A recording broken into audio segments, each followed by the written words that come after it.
All right, I'm going to show you how to do a bolo tie mechanism here. So what that piece looks like is something like this that we then put on the back of a setting. So how we do this, I'm just going to use copper as an example here. I like to use the multi-looping pliers, and I use the one that is not the biggest, but the second one down.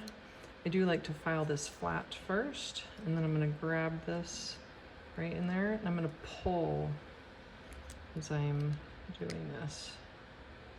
Then I'm going to bring my tool around. I'm going to pinch right where they meet, and then kink it a little bit.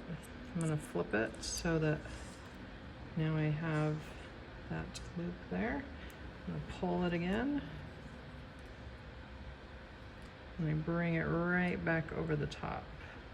So now we have our figure 8 here. Then we're going to cut this here, and then I would bend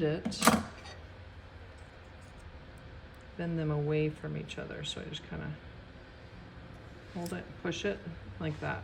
So just take the saw to that and saw it, and then when you are setting it, you do want to file a flat spot on the back here first so that you have a little better contact point when you're soldering it, but this is what you're going for.